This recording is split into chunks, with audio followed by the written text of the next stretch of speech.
ping. Ping, ping. If you would have won that, do you think your life would have been different? My life changed when I took that drug. My life changed for the worse. Wish I could turn the clock back. Wish I could. This substance come round. 4 of us tried it together. And it was heroin. We didn't know it was heroin. There was no one to say, look, that's how you end up. Everything can be hard and cold. And this substance made me put a blanket around me, made me feel warm. Yeah. And my last fight was about a week later. And that was against Morris Court, you know. Yeah. He went on to become British light heavyweight champion. The crack cocaine come into it. It's called freebase. He said, this is freebase, it's come from America. Tried it, and that was it. What was it like then? Like going away for the first time? Scary. It was horrible. This podcast is sponsored by Riddle Holt Builders And Synetico Fitness Centre. Hello everyone and welcome to the Fighting Demons podcast with me, your host, John Edge, and my co-host, Matty Edge.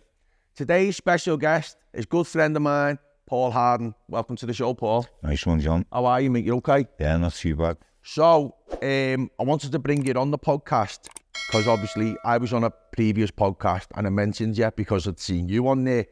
And then I seen your comments, and obviously, you know, I know your dad and Fran through the boxing. You know, I wanted to get you on to tell your story, basically. Yeah. In your own time. Let's say, where did it start from, mate? Where did you grow up? Yeah. Grew up in Liverpool, working class family. My mum, my dad, Billy Beatty, and my brother Franny. There's 4 of us, and like, the little, toilet in the backyard. Yeah, tin bath. We'll come in once a week. I mean, good upbringing, great. A good childhood. My dad took us to Golden Gloves when we were 9. Yeah. So that was 9, Franny was 8. So that was like the start of it there. Start of training then. How old was you when you had your first fight? 11. 11? Yeah, you can't fight till, well, you couldn't fight till 11. Yeah, it's 10 now. Is it? How did you feel just going into the boxing club for the first time? Oh, walked into it was underneath the social club, like United Services Club. So we had to walk down the stairs. As I was walking down the stairs, I was terrified. Yeah. I heard all the noise from the gym. I heard the skipping, the punching, the shouting. Yeah, I was scared. I was scared. A scared kid at 9. So I went to that club, and I think it was 1990, and I remember it. And it was, you could drink upstairs, couldn't you? Yeah. So I remember going in there with Neil Comus and Zion, and we went, and I remember I was fucking terrified. Yeah. Do you know what I mean? 'Cause I was only like 11, something like that. Yeah. And I remember what it was like, because it was like you're basically walking in a boozing, aren't you? And that's what it was, wasn't it? Yeah. So you're thinking who's tanked over here? You know what I mean? It was scary. It was fucking scary. I remember that. I only went a few times. I never boxed for them. I only went, but my mate Neil did. He boxed for them. And Zion, he boxed. But yeah, I remember. So it is scary, isn't it? Yes, going into the Lions Den, innit? So you had your first fight at 11. 11, yeah. And then how often was you fighting, Paul? Fighting pretty regular. Because you had quite a lot of fights, didn't you? Yeah, I had about 90 fights in the end. Do you know what I mean? So when I met you, in 2008, you never mentioned anything about boxing to me, did you? No. Do you know what I mean? You never, and I also knew Franny, and the first thing you mentioned was the boxing. Yeah. And that's what I always known was the difference between you and Franny. Where Franny was dead, like, sort of proud of the boxing and what he done. And you never even mentioned boxing to me. And me and you used to talk a lot more than I did with Franny. Yeah. So like, we were good mates on the doors, weren't we? Mm-hmm. And you never mentioned that to me. I knew other people, I knew you boxed, but you never, because I know other people, like Mally, he told me to box, and he said, Paul was the hardest puncher I've ever been in with. And I was like, really, yeah? And he was like, yeah, it's hard, you know what I mean? Yeah, 4 Mally in the ABAs in the stadium. And Mally was a good boxer, wasn't he? Yeah, he was good, very good, yeah. Do you know what I mean? And he said, you were the hardest puncher he ever went in with. And he came. Yeah? Yeah, he's very good. I think he was the first round. He did, he said to me, he said you put him away, yeah? Yeah. Who else did you box then? Do you know what? Can't remember a lot of the people who box. Neville Barnes one, obviously. Yeah, Neville, yeah. I seen that with him, yeah. He went on to fight for the world title, didn't he? The last fight was against the fella from Moss Side, Morris Court. Yeah. He went on to become British light heavyweight champion. And in between, I just remember one or two of the names. Yeah, I can't remember very much. What was the story that you told me about the making weight and that? Oh, it was in the ABAs. I got thrown against John Hogan. Thrown against John. And I went missing. And my dad was my coach. So we used to live at arguments anyway. So I've stayed away from the gym. And on the day of the fight, I think it was a couple of weeks, 2-3 weeks, I stayed away. The day of the fight, I'm thinking, he's going to think I'm shit out. I want to fight. And my Uncle John drove past at that time. I was just sitting there with my head and my hands down deep by the Iron Bridge down in Southend. And flagged him down and take me up to my dad. I want to fight. She took me up to my dad. And anyway, he takes me down the gym, down there, the gloves, weighs in, overweight. Same routine as most fights. For the sweat gear, bin bag. Running for miles. Yeah, another Sefton Park, that's a run round. Yeah. Skip for an hour, sauna for an hour. Couldn't eat or drink, just on the weight then. Went to the weigh-in in the night time, and this was a big fight. It was I think my first or second year in the ABAs, and John been banging everyone out. Yeah. Anyway, I forced him. I managed to knock him out in the first round, and he was out for a while. There was a riot in the crowd. His brother was a football hooligan. He had everyone in the crowd, going. Yeah. So, as I walked back the corner then, just the joke, I said this is a joke to me dad. I said, I only need to say 1 day a week now. It was hard. It was hard, yeah, fighting. As a boxer, would you say you had the natural punching power? Is that like something that you reckon you've got, or do you reckon, like, I don't know how your upbringing was, like, back in them days, everyone got knocked about a bit, didn't he? My dad had us sitting in his hands as soon as we could stand up. Oh, no. It was tough, and, it was a macho thing back then. And my dad had 5 lads and 1 girl, and every Sunday with him in hands, it's all like, who can hit the hardest, who can do the most press-ups, who can win the best at the arm wrestle, all that. Yeah. So family occasions, you'd have the odd circuit training or whatever, like round the table. But it was, that was the upbringing, and I think the punch power, I think you've got it, but it's got to be brought out, and you've got to have timing, and you got to be good, react quick, good timing, speed. A lot of it's off the explosiveness, isn't it? Like you're turning, you're twisting, how you go into the punch or whatever. Yeah, well, we worked on that. My dad, year after year after year, punching the pads. He had us on the pads, and thanks to him, I think that, He's good trainer, your dad, isn't he? Oh, yeah. Yeah, very good trainer. Yeah.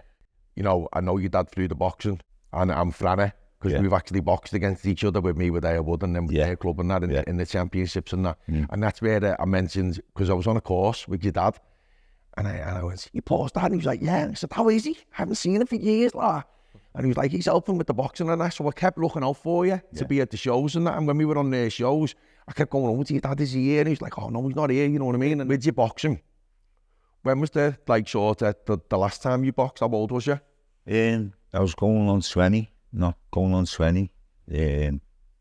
So from 11 to 20, and you had that many fights. A lot of fights. A lot of fights that, I know a few people that boxed around that times, and they had similar things where they boxed at a young age, and right through, and 100+ fights and that. Yeah. And now it's like unheard of, isn't it? Yeah. The England squads, used to go on the England squads. Yeah. Yeah, and box for England, Nice.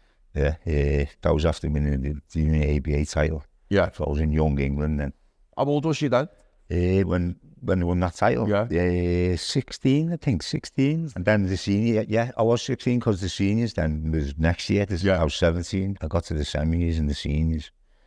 Got robbed over in the northeast. Yeah. Which, it's hard, isn't it? Yeah. It's hard when you're having like club shows and then you start moving into championships. And, if you're lucky enough to get out of the Merseyside and Cheshire region, which is hard because we were littered with talent. The hardest, you know what I mean? Yeah.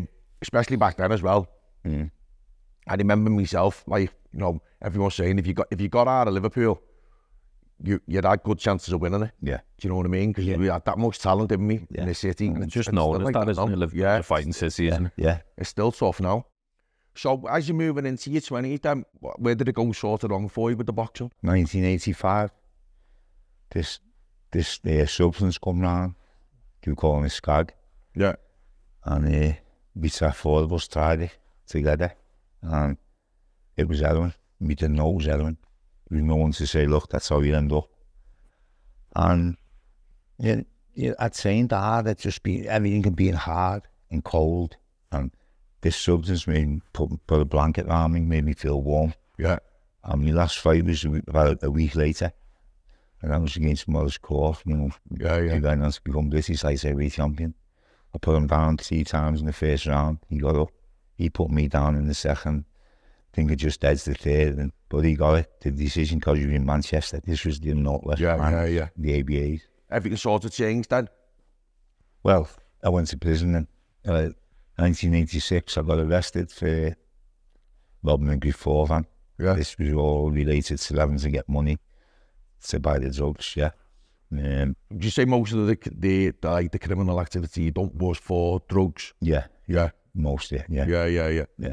And got 3 years for assault with intent to rob, Group 4 security guard. Yeah.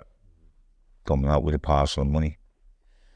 And I got 3 years for that. I was arrested in 86 and then 87, early 87, I went away. So what was it like then? Like going away for the first time? Scary. Yeah. And how old was you then? I was 20, going on 21. Yeah. Scary, not knowing, you know, what to expect. Yeah, what was getting into reception in the jail, all you know, all the other fellas who being nicked, they're all in the one room. There's always fights going on in there. Yeah. There's always something mad happening. And I have mates like that, and he said to me, when they were in the reception, if you hadn't been there before, you get your fucking trainees robbed. Yeah. You know what I mean? People and it was like, you know what I mean? They'd scope out the people who hadn't been there before, and I was thinking, fuck it out. Yeah. You know what I mean? Because I was thinking, I've never been to jail and never did. I'd be like that. And then the fuck going in with nobody on his own. Yeah. Do you know what I mean? It's fucking scary, isn't it? The worst, the scariest part is you go in, you get stripped.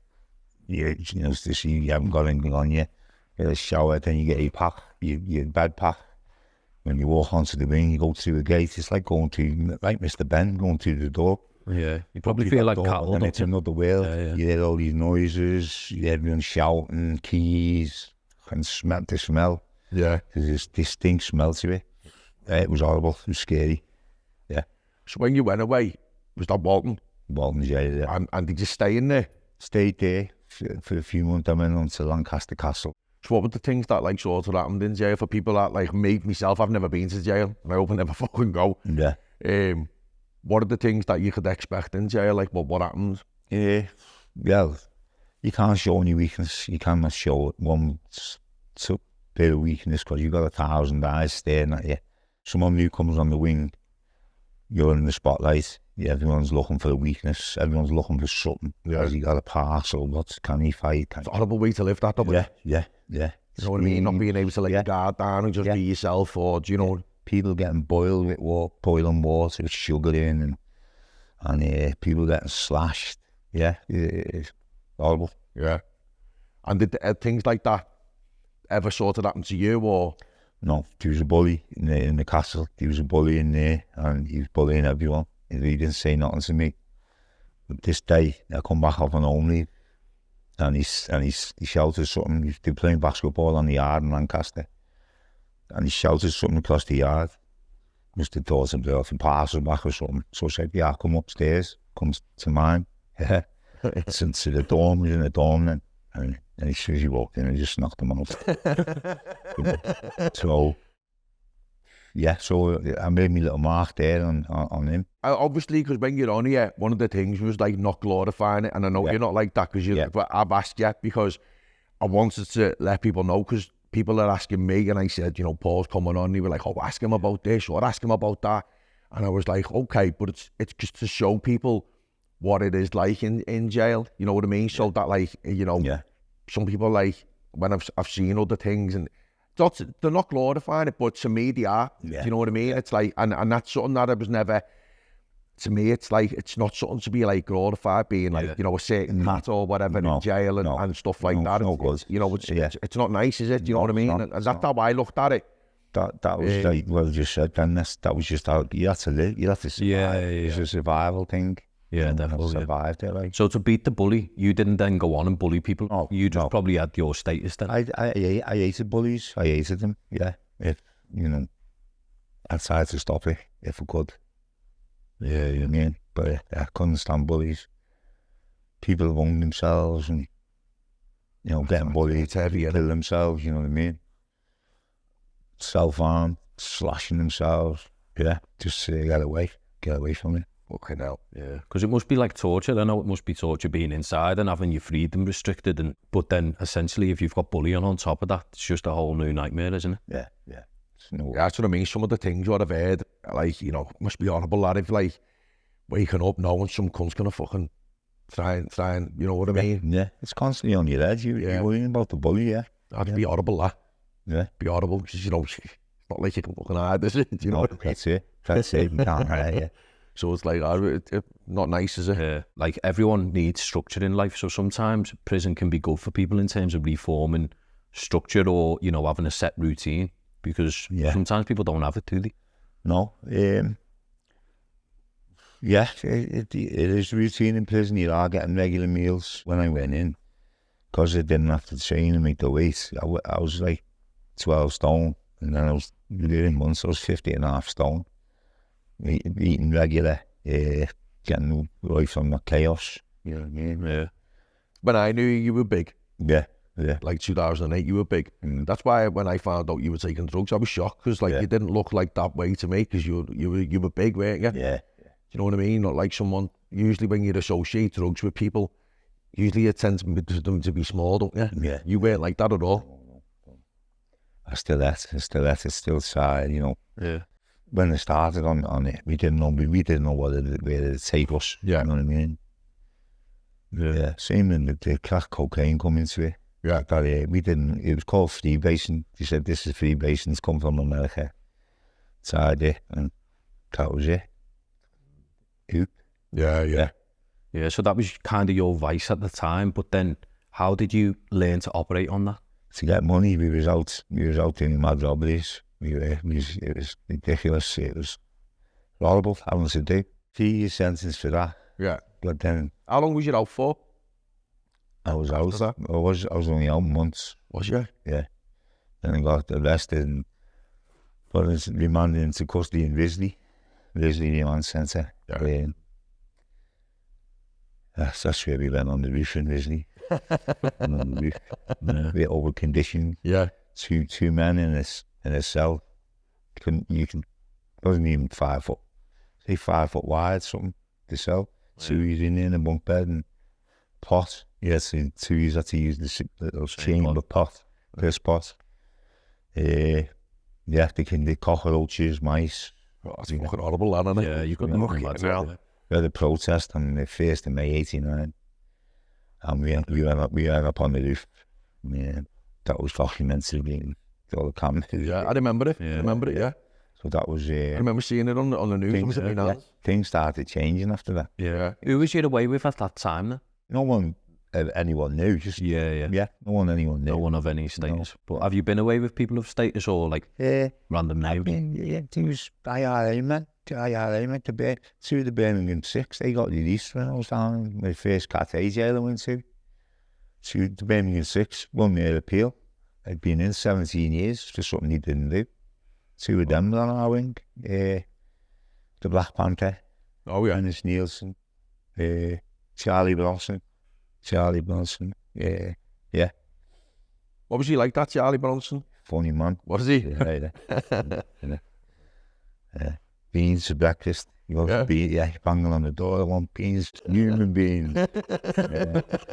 It's funny. Yeah. I've seen loads of stuff with him. I went through a little phase a few years ago buying his artwork and Yeah, I think his books are hilarious. Yeah. And that, the mad cartoons he's done. I loved his cartoons. I loved his drawings and that. I went through a phase of buying them. Yeah, I thought he was funny. Yeah. And I don't think he'll ever get out, will he? No. Well, he's just been knocked back, hasn't he? Which is crazy, isn't it? Yeah. So, you know, for people that don't know, because I'm not too clued up on it myself, when you're saying Cat A, why was you a Cat A? I wasn't actually a Cat A. I was in a Cat A jail. Right. Cat A, double Cat A. Dispersal prisons. There's like Whitemore, Long Lartin, Full Sutton, Franklin. They're the Cat A jails. Yeah. And the thing is, because the security, because of being on the roof and what have you. Yeah, that's why I went to a Cat A jail. Mm-hmm. So after you got the 3 then, what did you get for the next one? 9 years. 9 years? Yes, yeah. Fucking hell. Yeah. So in total, how long was the stretch, like in total? All of them. Yeah. Well, 3 years, then the 9 years, then I got 7 years for a sub post office. Then I got 6 years for firearm. Then I got the 99 years, the IPP. So when you got that was when I knew you, wasn't it? Yeah.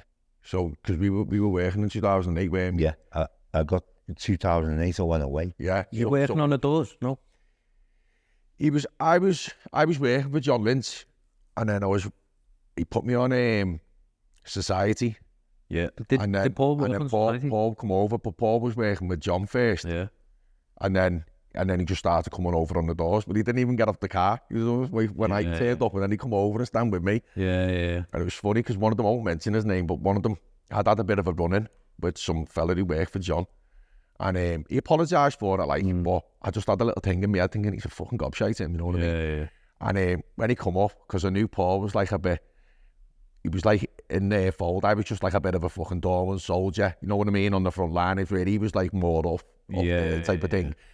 So when he was on the door, when this fella come up, he shook my hand and he shook Paul's, and I was thinking in my head, fucking dickhead. And then as he walked off, Paul went, not bad then. You know what I mean?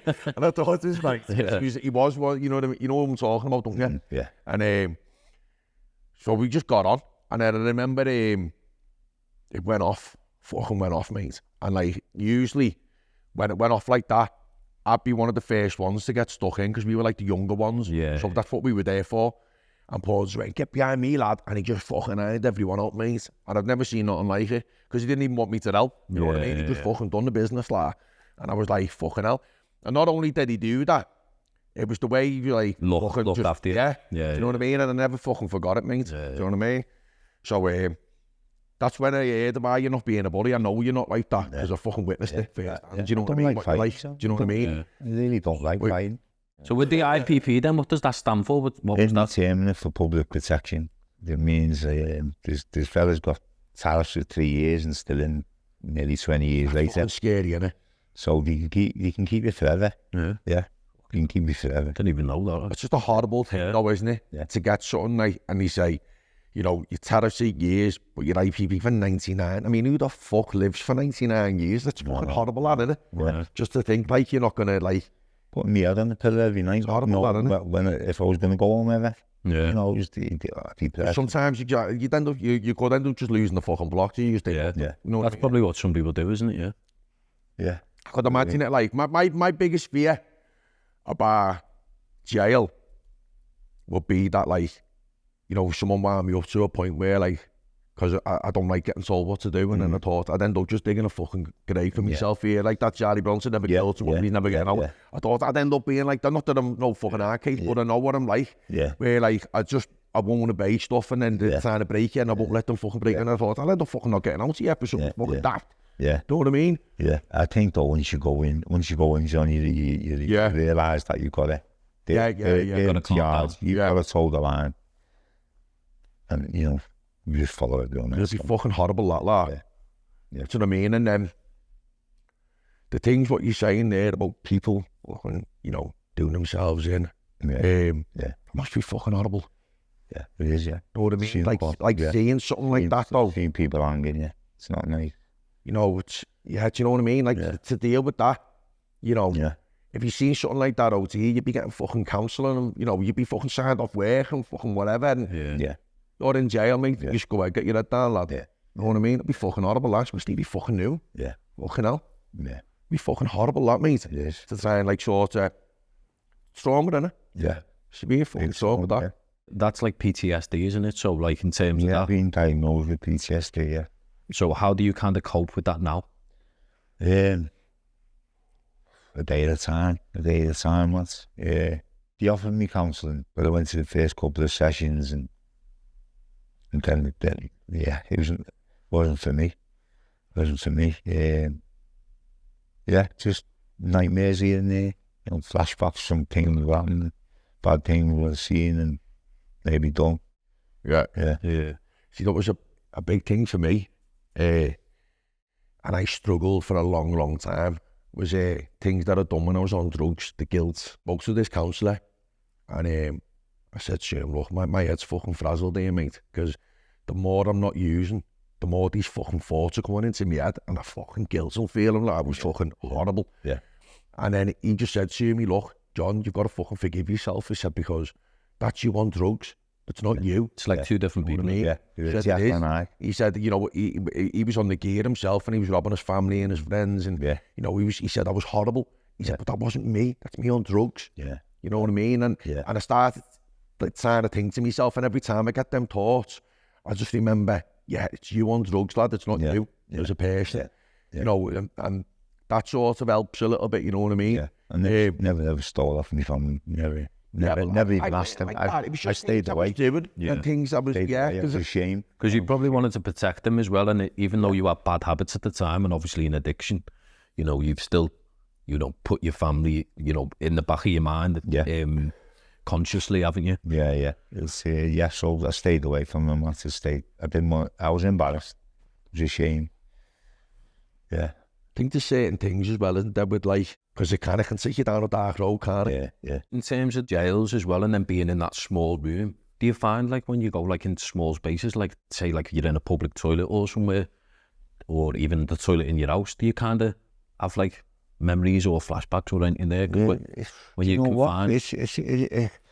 you know, sometimes you can be 3 years in a cell, or 4 in a dorm or more. And you know, it's that little pot. It's different now. It's all changed. It's toilets now. But when I started, it was like a piss pot, little pot, little buckets, and the 2-3 fellas there, all in this confined space.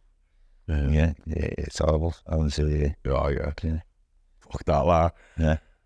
Fucking hell, imagine that, lad. That was terrible. Stunk. Knowing the lid come off that pot. Yeah. The smell. Yeah, imagine, yeah. Fucking hell, lad. Yeah. So that's not enough not to go to fucking jail, lad. Yeah. Some things just can't be helped, can they? If someone makes a mistake, someone's on a night out or whatever, get into an altercation, you know, have a fight, someone's, you know, one time someone bounces his head off the curb or something, people have lost their lives like that, and then, you know, people's lives have been transformed, they've been put away or whatever. Yeah. You know, so you can't help it if someone puts it on you in town, can you, sometimes? No, well, it's not really, you know, things like that. I mean, they've happened to me, and they've happened to people I know. And it is, you know, it is, that can happen, can't it? Do you know what I mean? You know, it's just a part of fucking life, isn't it, really? You know, them fucking horrible fucking incidents, what will change your life. I mean, I've got mates who got offered things like that, and I've also got mates who got life for it. Know what I mean? 25 years they got, two of me mates. Killed a fella outside the Grafton. Yeah. They got 25 years, mate, and they were only like 18 at the time. Yeah. Do you know what I mean? And I think one done 15 years and one done 16 years. They grown up in jail, mate. Yeah. Do you know what I mean? Fucking probably does something to you, that, doesn't it, really? Oh, mate, when they got out, just carried on, you know, basically got on with their lives, you know what I mean? The two of them. Yeah. One of them, you know, one of them as well. I think you probably know the both of them, actually, you know what I mean? But the box with the dad. Yeah. You know what I mean? Yeah. But they've got on and, you know, they've done all right. But I think one of my mates said to me, when I got nicked, he said, like, you're on the spiral now. And I was like, what do you mean? He was like, once you go to jail, you'll be in and out, because he's in jail right now. He spent quite a few years out of jail, but at the time, early 2000s, he was in, out. And when he was in, his brother would be out. And when he was out, his brother would be in. And it's just the way it was. And then when I got nicked, he was like, you'll be honest, luckily enough, I didn't get jailed. I got a suspended sentence. But what I got on to was the fact that once you go away, you tend to go back, don't you? Do you know what I mean? Yeah. And it's like, you can be a part of your life. They had a long sentence, and when they got out, they just didn't go back. Yeah. So like 20 when I went away. By the time them sentences were finished, I was 50. Yeah. And in the 30 years, I had 4 years outside. One season. Yeah. So. Don't even look 50. When you were in jail, Paul, what was the drugs like then? Still using? Yeah. You're locked away. You think, that's it now. It's the end of the world. That's how you feel.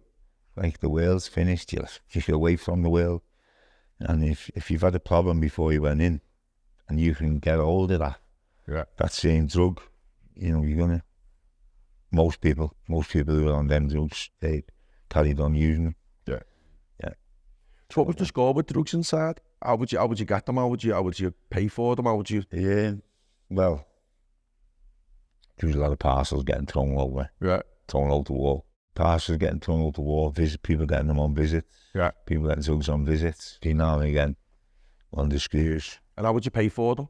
Inside, you had to pay with canteen, or phone home and they send money to that person. Yeah, and that like that. Yeah. So, when we were saying to me, I was showing them to one of the lads where he didn't he like going to his cell? What was that story where he got cut in the neck? Oh no, Saturday afternoon. This over in Yorkshire, in the jail in Yorkshire, near Yorkshire at Doncaster.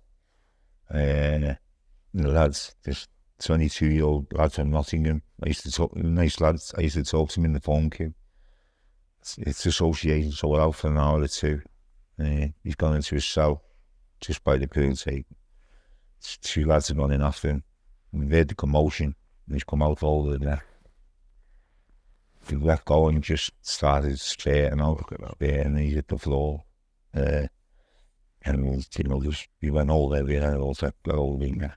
So, stopping him, then blood coming out, and he said, "Don't let me die." And he died. He died about 10 minutes later, 15 minutes later. That's fucking traumatic, isn't it? The nurse, they took the screws and the nurse didn't come on for like 15 minutes because there were no cameras on the wing.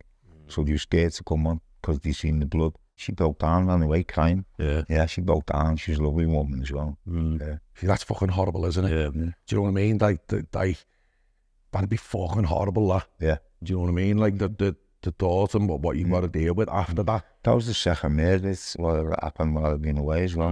The other one, long line, put a knife through the chest of his mate. Over the tenner. Killed him. Dead on the landing. Life's cheap as well, isn't it? Yeah. Fucking hell, mate. Some people's priorities are just mad, aren't they? Yeah. Crazy, innit? But they're the things what, you know, I remember hearing that and I was thinking, fucking hell, lad, like, that's horrible, innit? You know what I mean? Yeah. You have to live with things like that. And, you know, say if that happened outside, fucking hell, you get help, you know what I mean? For that. Yeah. Thing inside, like, fucking hell. It's horrible, that, lad. Yeah. We're fucking, like, dying in your arms. Yeah. Fucking hell. So witnessing that kind of, you know, horror and tragedy, you're obviously a mentally strong person. How do you think that is? Is that just the way your life's been shaped, or are you naturally like that? Or Yeah. Probably the way my life being shaped.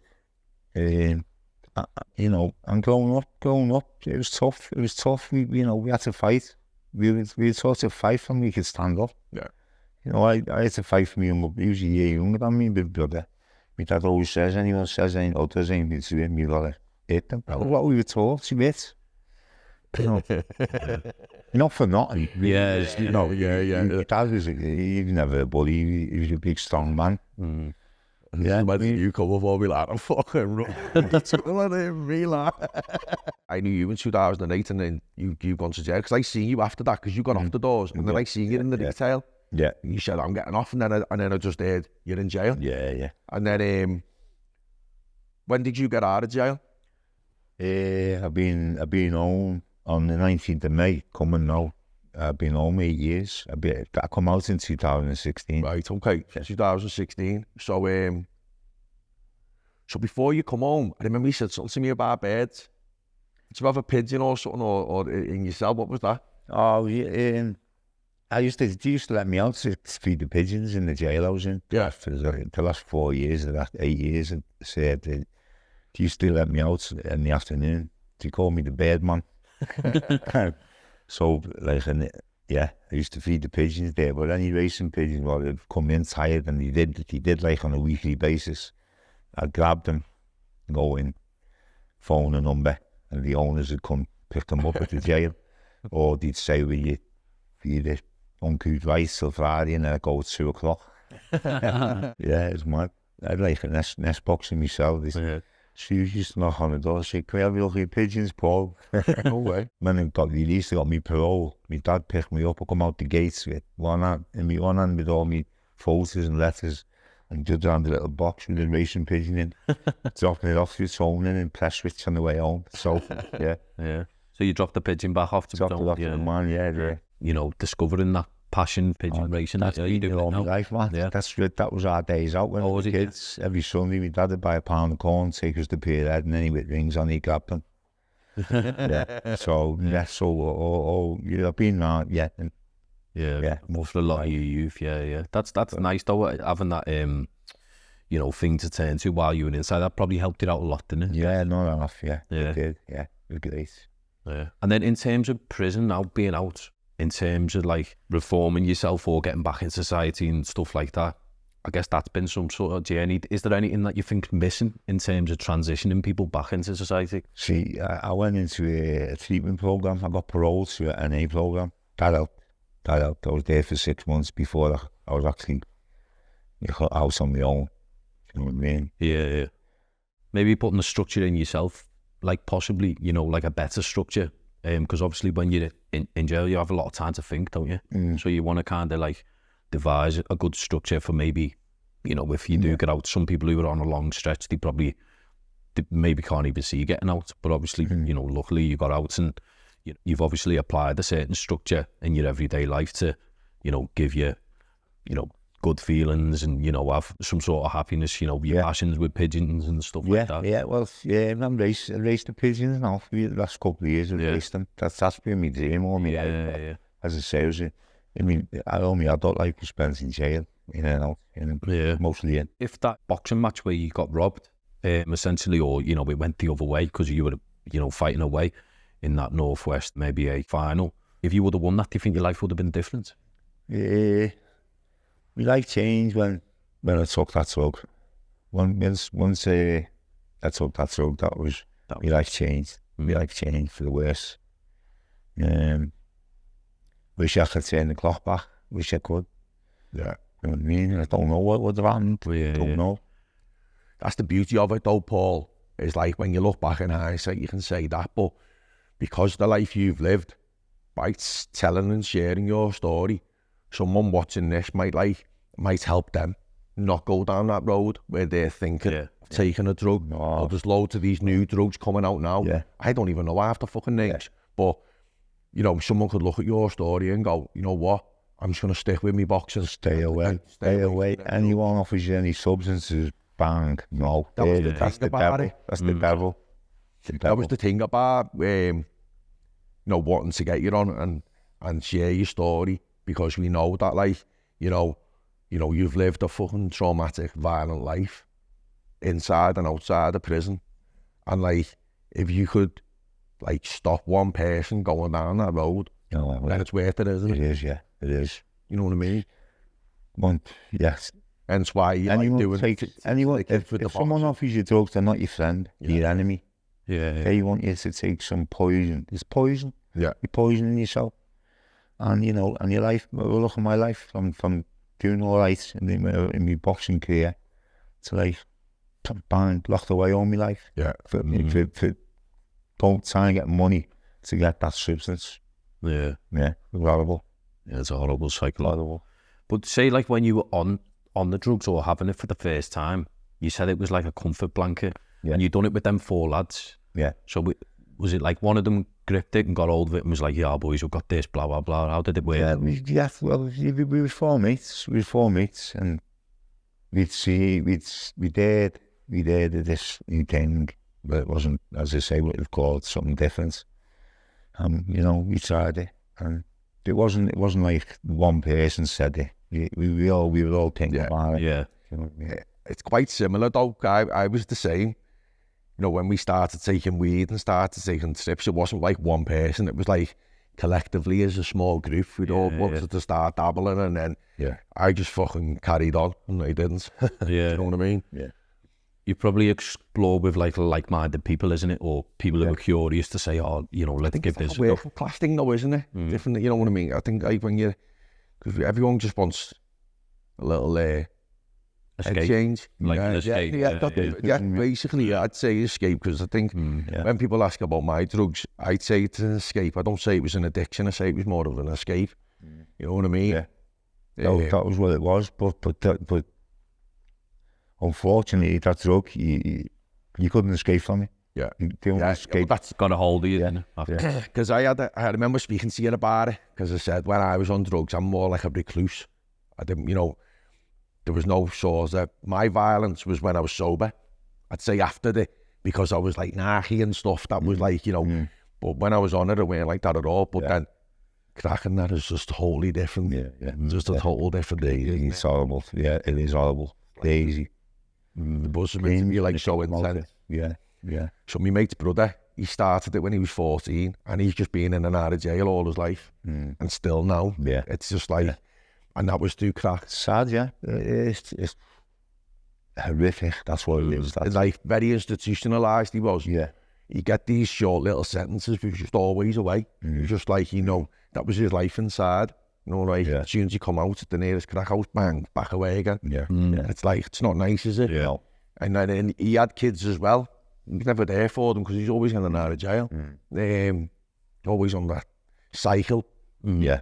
And it's, it's not nice, is it? But And again, it's routine, isn't it? You're either in the right routine or the wrong. You're either, doing the right things or the wrong, isn't it? Yeah. But essentially, it's choice, isn't it? Even if, 4 of the lads, you, yourself and 3 others have said, let's give this a go. It's still choice, isn't it? Yeah. It's still an individual choice. Most things we do in life are it's very selfish, aren't they? You go to the gym, it's for yourself, to train yourself, to work on yourself. You might try and influence or motivate people to, get up and exercise. You know what I mean? It's good for you. Yeah. Did you find you were exercising it while you were inside because you had the boxing background?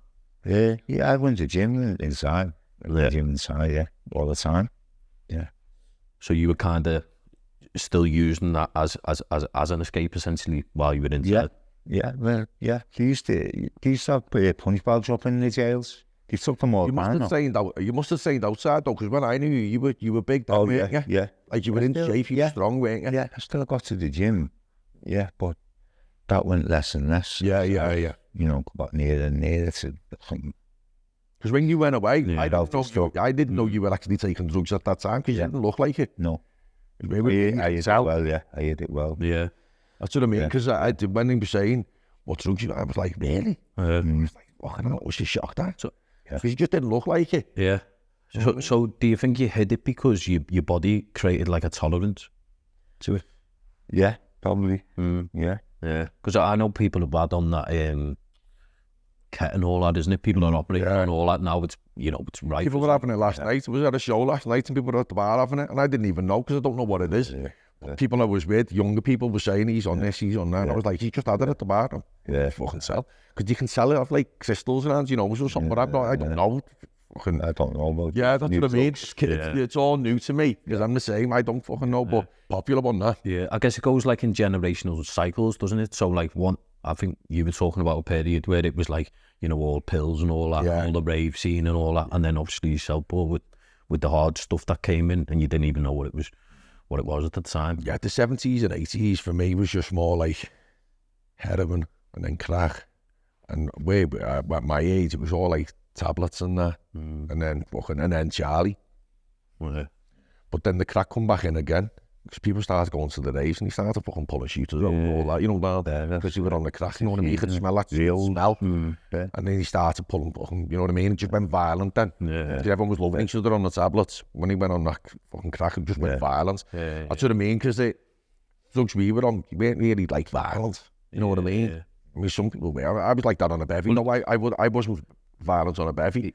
Even before that, in the 50s, 60s, it was psychedelics and all that. That was all the love movement and all that. And then, I don't know, now it just seems like the world's a bit mad, isn't it? Yeah. Like, I mean, fucking hell, people on them fucking vapes, kids fucking walking around on vapes and fucking... It's shocking, There was a thing with something chewing fucking back here, something, these fucking... the footballers. There's a stud or something, or... Apparently it releases something, Why the fuck would you want nicotine in your system? Apparently it releases like your explosive, like, I don't know, something to do with your blood or whatever, so you can perform more explosively, or don't know exactly, but anyway, so if you're clean from drugs and stuff like that, you've got your passion with pigeons, other than that, kind of like everyone has their own little vices, don't they? For me it's fucking chocolate, lad. If I go to the shop, and I'll buy some chocolate or whatever, it's getting it, like, do you know what I mean? So I don't tend to like buy it as much because I've got like little bad habits, if you like that. I don't know, like for yourself now, have you just tried to apply good habits? Yeah, that's it. I'm just living a day at a time, taking each day, Yeah. positive. Yeah, I'm out in my birds. First Still go to meetings as well, though, don't I you? go to any meetings most days, yeah. Yeah. That's good, isn't it? To keep your life sort of focused on it. Communication's key as well, and knowing that you're not the only one who's kind of had this adversity or had this addiction. You know, there's many people, you know, even me with a, you know, fucking chocolate addiction. There's other people like that, isn't there? Do you know what I mean? I'm not the only person who likes a bit of chocolate. Most people do. But, you know, you can overindulge on these things, can't you? You can overindulge on anything, lad. Moderation's key, innit? You know what I mean? You can get alcohol from everywhere. You know, my mum's an alcoholic, you know what I mean? So, you know, the easiest accessible thing, but yeah, one of the worst. Yeah, you know what I mean? Every other shop, innit? Yeah. Do you know what I mean? And ciggies as well. I remember my mate's dad died smoking, and he was getting people to sneak ciggies into the hospital. He's fucking dying, and he died. Yeah. And it was like, you know, smoking by them anyway. Do you know what I mean? So, drugs and that, you know, it's like anything, innit? Moderation, you know, fucking functional fucking people who've had heroin for fucking years. Moderation. I weren't like that though. I was like fucking all or nothing, me. You know what I mean? I think it's the personality. Yeah, you're either one or the other, aren't you? You can either kind of tame yourself with certain things anyway. Or... That's what I mean. Most people can have drugs and think and be all right. I just weren't one of them, lah. You know what I mean? So what would you say like your life like now, Paul? But like being out and you got your pigeons. How would you say your life is now? My life's good now. Yeah. Good, yeah. Yeah, I'm occupied all day. Are you doing any training now? I've seen some kids in help me dad in the old Swan Boxing Club. The people in the funny. Dad do a bit of personal training, take people on the pads and their outs and that. Yeah. Nice. Yeah. Well, look, listen, lad, been nice having you on, Paul. No doubt we'll have you on again. I think Yeah, people will love it. better. No, thank you, Paul. Nice Thank you, one. means. Yeah, it's spot on, yeah. Do you know what I mean? Ping, ping!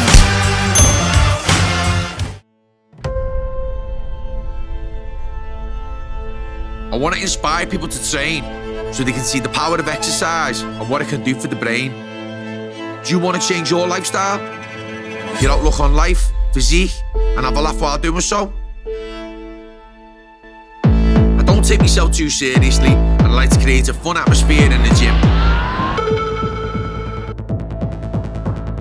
Working alongside some brilliant boxing coaches in Halewood ABC.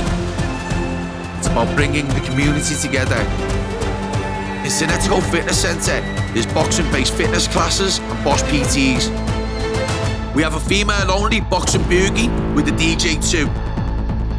I've got a big mouth and a big heart. I like to speak my mind, encourage others and help people to open up. There's a podcast coming, a documentary. I've used sport and boxing to fight my demons. It can help you fight yours.